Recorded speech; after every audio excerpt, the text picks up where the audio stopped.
এই চিকেনটা আমি অন্যরকম আজকে রান্না করব, বাচ্চারাও খেতে পারবে। আমি এখানে চাল মগজ, জিরে, দারচিনি, এলাচ, ধনে সব ভেজে নেব। বন্ধু, আমি আলুটা ভেজে নিয়েছি, আমি এবার পেঁয়াজটা দেবো।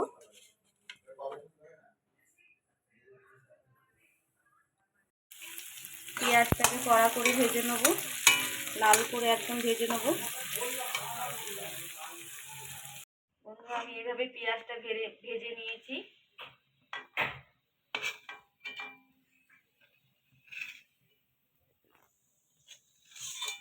পেঁয়াজটা ভেজে নিয়েছি, এবার এখানে আমি কারি পাতা দেবো।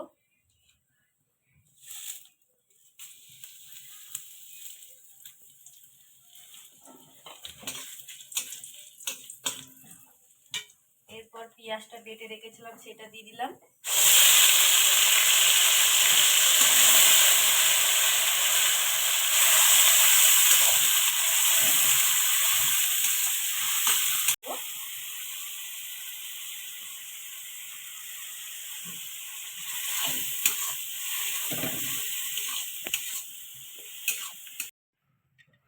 বন্ধু, আমি সামান্য একটু হলুদ দেবো,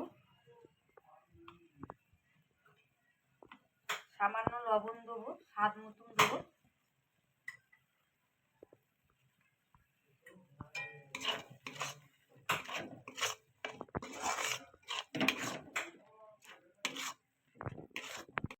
আমি এই বাটারটা দিয়ে দেবো। আমি তেল দেবো না, সর্ষে তেল বেশি, কেন বাচ্চারা খাবে। এইভাবে রান্না করে দিও বাচ্চাদের। কালার হওয়ার জন্য আমি একটু কাশ্মীর লঙ্কার গুঁড়ো দিলাম, একটুখানি দিলাম। আর সর্ষে তেল আমি বেশি দেবো না, আমি একটু বাটার দিয়ে রান্না করলাম, বাটার দিয়ে রান্না করব। সর্ষে তেল বেশি দিইনি, কেন বাচ্চারা খাবে তো।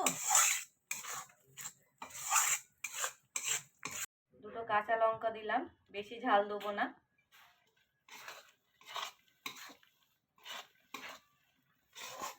দুধ দিলাম।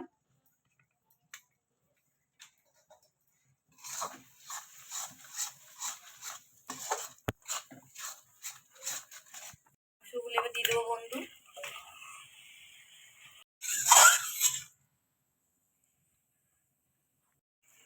চিকেন কারি মশলা দেবো। এবার আমি মশলাটা দিয়ে একটু কষিয়ে যাবো 5 মিনিট মতো।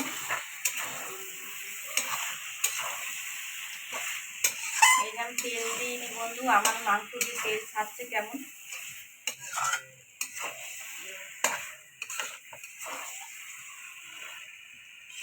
আমি দইটা ফেটিয়ে রেখেছিলাম, টক দই, এবার দিয়ে দিলাম।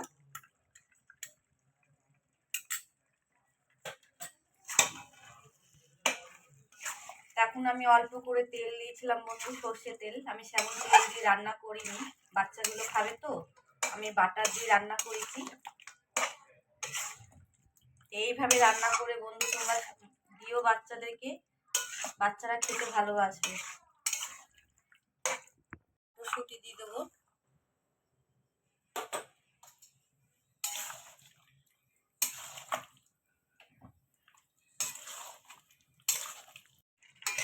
এইভাবে কষিয়ে যেতে হবে বন্ধু। দেখো কেমন জল ছাড়ছে মাংস দিয়ে, এইভাবে কষিয়ে যেতে হবে। ভাজা রাখা আলু দিয়ে দেবো।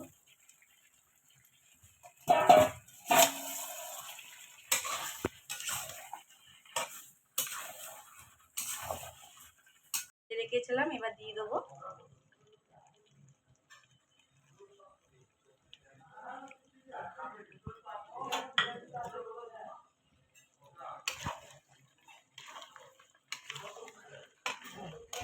এবার গরম জল দিয়ে দেবো।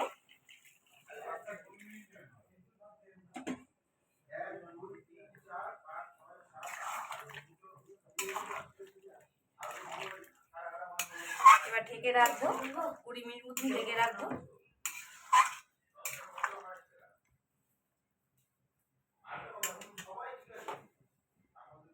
ধনে জিরে যেটা আমি ভেজেছিলাম পাউডার করে, এবার দিয়ে দিলাম এর মধ্যে।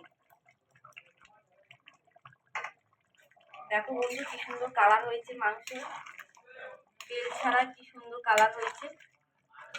অল্প তেল দিয়েছিলাম, সাদা তেল, বাটার দিয়ে রান্না করেছি। এবার ধনে পাতা ছিটিয়ে নেবো।